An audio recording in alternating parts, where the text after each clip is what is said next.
हिंद दोस्तों, एक बार फिर से हाजिर हूँ मैं ऑल इंडिया बार एग्जामिनेशन से संबंधित कुछ अन्य एवं महत्वपूर्ण प्रश्नों के साथ।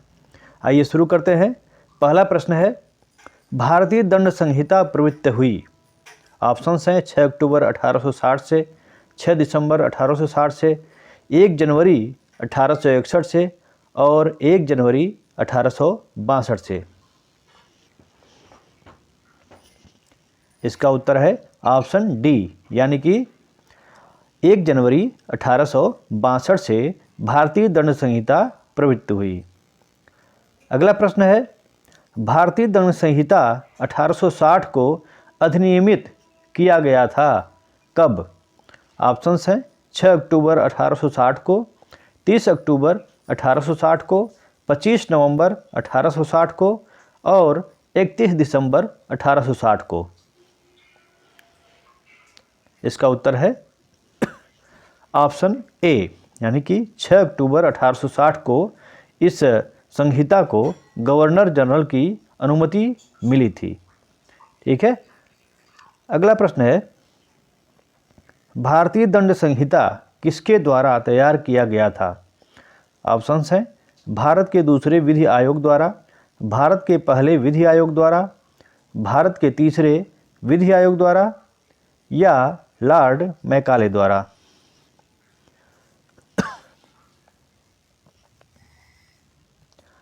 इसका उत्तर है ऑप्शन बी, यानी कि भारत के पहले विधि आयोग द्वारा। ठीक है, आगे देखते हैं। भारतीय दंड संहिता 1860 की धारा 1 किससे संबंधित है? ऑप्शंस हैं अपराध की परिभाषा से, संहिता के नाम और उसके प्रवर्तन के विस्तार से, संहिता के नाम और उसके क्षेत्राधिकार से, उपर्युक्त में से कोई नहीं।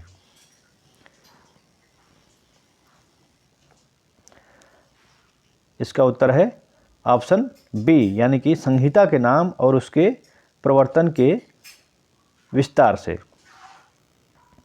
अगला प्रश्न है, भारतीय दंड संहिता में परिभाषित स्त्री शब्द से तात्पर्य उस मानव नारी से है जिसकी आयु कितनी होनी चाहिए? 16 वर्ष या अधिक है, 18 वर्ष या अधिक है, 21 वर्ष या अधिक है या किसी भी आयु की है। इसका उत्तर है ऑप्शन डी, यानी कि किसी भी आयु की है। आगे देखते हैं। भारतीय दंड संहिता में प्रयुक्त ही, यानी कि वह शब्दावली में सम्मिलित होते हैं।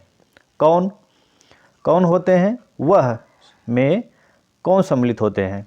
ऑप्शंस हैं केवल पुरुष, केवल नारी, पुरुष या नारी दोनों या केवल तृतीय लिंग। इसका उत्तर है ऑप्शन सी, यानी कि पुरुष या नारी दोनों। अगला प्रश्न है, निम्नलिखित में से कौन अपराध के आवश्यक तत्व हैं? मानव प्राणी, दुराशय, आपराधिक कृत्य, हेतु। नीचे दिए गए कूट की सहायता से सही उत्तर चुनिए। 1, 2 एवं 4, 1, 3 एवं 4, 1, 2 एवं 3, 2, 3 एवं 4। कूट की सहायता से सही उत्तर चुनना है। अपराध के आवश्यक तत्व। ठीक है, इसका उत्तर है ऑप्शन सी, यानी कि 1, 2 एवं 3। 1, 2 एवं 3 यानी कि मानव प्राणी, दुराशय और आपराधिक कृत्य। आगे देखते हैं। मेंस रिया से तात्पर्य है किससे? आशय से, ज्ञान से, हेतु से या दुराशय से। मेंस रिया। इसका उत्तर है ऑप्शन डी, यानी कि दुराशय से। आगे देखते हैं। आपराधिक मनः स्थिति का सिद्धांत, डॉक्ट्रिन ऑफ मेंसरिया, अपराधों के निम्नलिखित श्रेणियों में से किससे संबंधित नहीं है? ऑप्शंस हैं धोखाधड़ी से संबंधित, शारीरिक चोट से संबंधित, राज्य के विरुद्ध अपराध से संबंधित, सख्त देयता स्ट्रिक्ट लायबिलिटी से संबंधित? इसका उत्तर है ऑप्शन डी, यानी कि सख्त देयता स्ट्रिक्ट लायबिलिटी से संबंधित नहीं है। ठीक है, आगे देखते हैं। आपराधिक दायित्व के दो अति महत्वपूर्ण तत्व हैं, आशय एवं कार्य, आशय एवं क्षति, क्षति एवं दोष सिद्धि, तैयारी एवं दंड। आपराधिक दायित्व के दो अति महत्वपूर्ण तत्व हैं। इसका उत्तर है ऑप्शन ए, यानी कि आशय एवं कार्य। अगला प्रश्न है, निम्नलिखित में से कौन सा अपूर्ण अपराध है? लोक न्यूसेंस, आपराधिक प्रयत्न, विधि विरुद्ध जमाव और बलवा। अपूर्ण अपराध कौन सा है? चारों ऑप्शंस में से बताना है। इसका उत्तर है ऑप्शन बी, यानी कि आपराधिक प्रयत्न जो है अपूर्ण अपराध है। अगला प्रश्न देखते हैं। आपराधिक दायित्व के इस सिद्धांत की केवल कृत्य ही नहीं, दोषपूर्ण मनः स्थिति भी को विकसित किया गया था। ऑप्शंस हैं साम्य न्यायालयों द्वारा, कॉमन लॉ न्यायालयों द्वारा, स्टार चैम्बर न्यायालय द्वारा, क्यूरिया रेजिस द्वारा। इसका उत्तर है ऑप्शन बी, यानी कि कॉमन लॉ न्यायालयों द्वारा। ठीक है, आगे देखते हैं। निम्नलिखित में से कौन अपराध का आवश्यक तत्व नहीं है?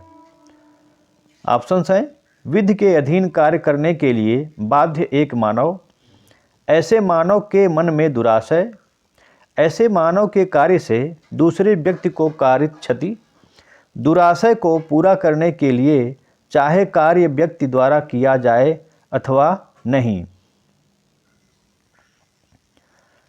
ठीक है, इसका उत्तर है ऑप्शन डी, यानी कि दुराशय को पूरा करने के लिए चाहे कार्य व्यक्ति द्वारा किया जाए अथवा नहीं, अपराध का आवश्यक तत्व नहीं है। ठीक है, आगे देखते हैं।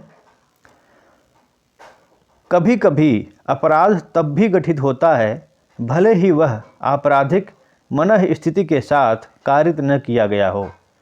ऐसे मामले हैं संयुक्त दायित्व के, प्रतिनिधिक दायित्व के, कठोर दायित्व के या राज्य के दायित्व के। इसका उत्तर है ऑप्शन सी, यानी कि कठोर दायित्व के। आगे है, निम्नलिखित अपराधों में से कौन सा कठोर दायित्व का अपराध है? उपहत्य, हमला, द्विविवाह, चोरी। निम्नलिखित अपराधों में से कौन सा कठोर दायित्व का अपराध है? इसका उत्तर है ऑप्शन सी, यानी कि द्विविवाह। अगला प्रश्न है, आर बनाम प्रिंस के प्रकरण में प्रिंस को दंडित करने का आधार क्या था? ऑप्शंस हैं प्रिंस का निषिद्ध कार्य करना, प्रिंस का अवैध कार्य करना, प्रिंस का जानबूझकर सिविल अपकृत्य करना, प्रिंस का कार्य अवैध और निषिद्ध होना। इसका उत्तर है ऑप्शन डी, यानी कि प्रिंस का कार्य अवैध और निषिद्ध होना। आगे देखते हैं।